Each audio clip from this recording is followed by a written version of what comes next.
Hey guys, the next tutorial we're looking at is Multibody Parts. To browse to the Multibody Parts tutorial, we want to click on the question mark here, click on Tutorials, and then on this screen, click All SolidWorks Tutorials, and on the right, we're going to find Multibody Parts. These lessons describe how to build multibody parts with the following techniques: building a basic multibody part, body intersection modeling technique, bridging modeling technique, and local operations modeling technique. Let's see how we go. In this lesson, use the body intersection modeling technique to create a multi-body part. Two solid bodies overlap one another and you create one body from the intersecting volumes. We're going to use this part here. So we're going to click here, press OK, and it's going to open the file for us. Beautiful. Now, if you want to repeat this tutorial at any other time, it's a good idea to save it as. Okay, you can see here the directory where that file is at the moment. You can either save it in there or put it with the rest of your tutorials in another folder. And we're going to do that, okay, just so that we're not affecting the original copy. Now, next, first we're going to use the combine tool. So using the combine feature to join multiple bodies. Now you'll see I actually have the combine feature here on my main command manager because that's a tool I use a lot in my workflow. I love combining, I love subtracting, adding. I find it really handy in the kind of geometry and designs that I'm producing regularly. So that's up there on my shortcut bar. To get the combine feature up here on your shortcut bar, you can right click on the command manager, click customize, click on commands, type search for combine. It will show you where it is. You can then click and drag, and that will bring it up onto your command manager. If you want to take it off, click, drag, and that'll be off. Easy. Now, let's follow the tutorial. Click Combine on the Features toolbar. In the Property Manager, under Operation Type, select Common to remove all material except that which overlaps. So we're going to select Common. In the Graphics area, we're going to select both bodies. Click Show Preview to see a preview of the model, and click OK. The bodies that overlap combine and the excess is shed to reveal a single body. Great tool. Okay, if we just roll back, and I'll just highlight here what we can see with our two bodies. Okay, and we see the pink one that goes all the way through, and our blue one, which I'll just remove that appearance. Transparent is just an extra going straight up. When we combine them, all that's left is that pink section in the middle. Great.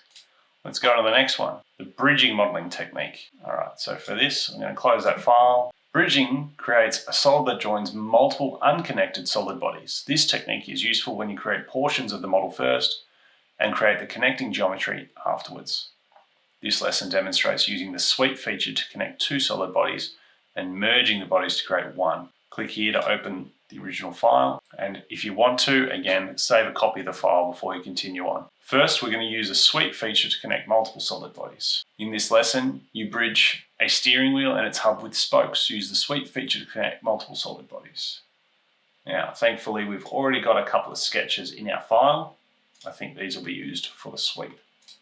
We can't see them at the moment because they are hidden with hide all types enabled. So to unhide, I click that button and that will show all those types then that are enabled, such as planes and sketches. All right, now in the Feature Manager design tree, expand solid bodies to see the hub and steering wheel. So your solid bodies folder is here in your Feature Manager tree. Now the solid bodies folder will only show if you have more than one body.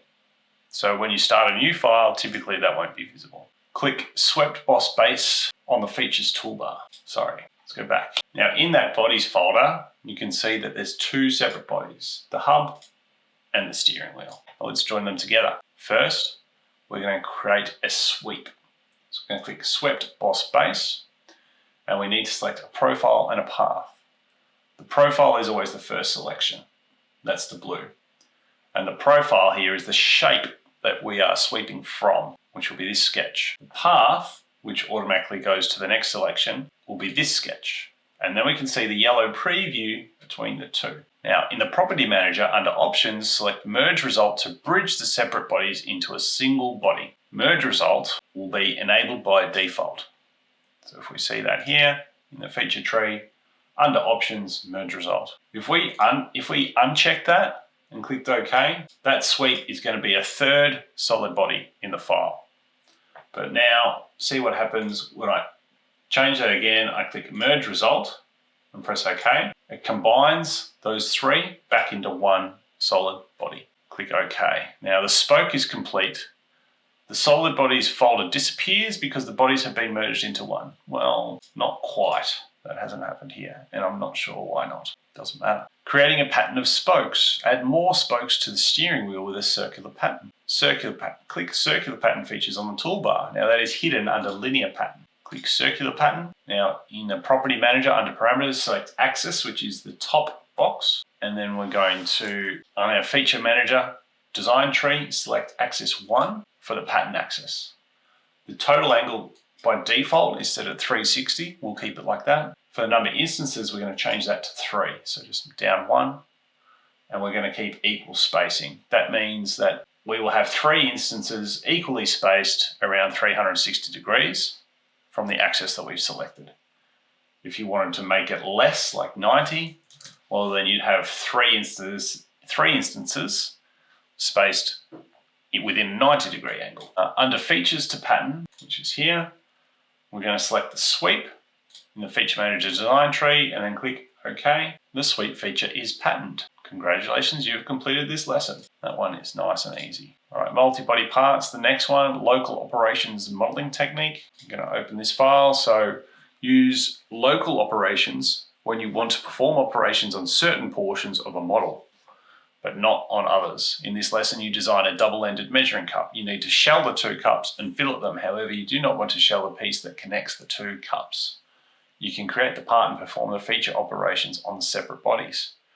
This lesson demonstrates designing a part using the local operations technique and creating the connecting piece that attaches both measuring cups. So first we're going to shell the cups. So we're going to click shell, and when you shell, you can only shell one body at a time. So we're going to select the top face of the smaller cup and set the thickness to 2. Click show preview, OK, and we can see the result. We're going to repeat the same process on the larger cup. Now, the shell dimension we used in the last feature retains. Okay, so that's kept here. And when I press the tick, that second one will also have the same shell thickness. Now, if you ever wanted to link the thickness between the two, you would have to use a global variable, which means setting up an equation.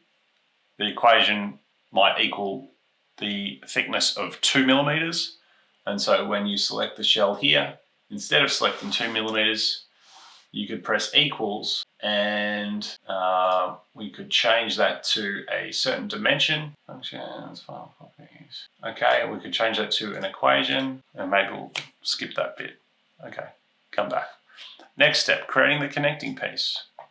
Now create the piece that connects the bodies. Select Sketch 4 in the Feature Manager design tree, which is here. Click Extruded Boss Base. Under Direction 1, select Up to Body as the end condition and select the smaller cup. So that extrude from this sketch profile is going to go all the way up until it hits this body. Clear Merge Result, so the bodies remain separate and do not merge. Select Direction 2, and we're also going to select Up to Body, and for this one, select the large cup. And then we're going to press OK, and what we've done is created a third solid body. The connecting piece is added to the model, but it's not actually merging with the original 2 bodies. So now we're going to add fillets to the part. Click Fillet on the Features toolbar. Under Fillet Type, set Constant Size Fillet.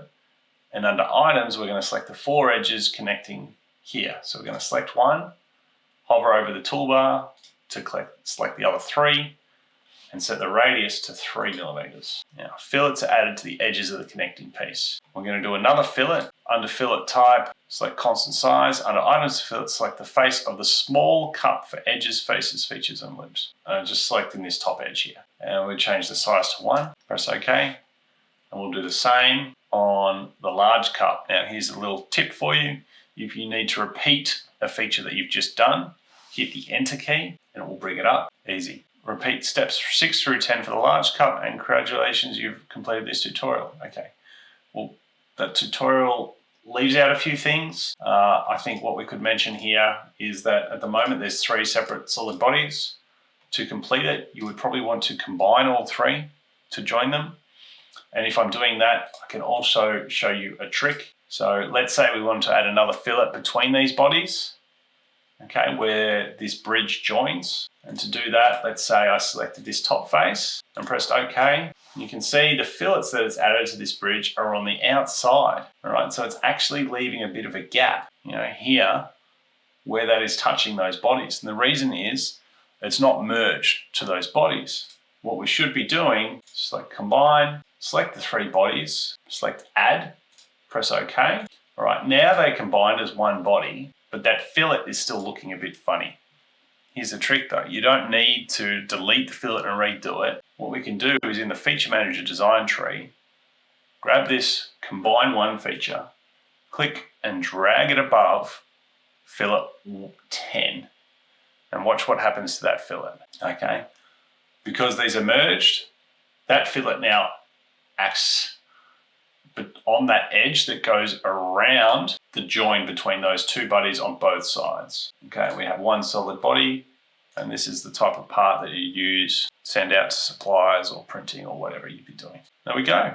Congratulations, you've just completed this tutorial, and it looks like that is the culmination of those 4 operations. So, multi-body modeling, brilliant tool, highly recommend this tutorial for any beginners. If you want to follow on from this in another project, why don't you check out my pulley for beginners. I'll put the link up here and in the description. It gives you a bit more to do with multi-body modeling and a bit of a longer tutorial.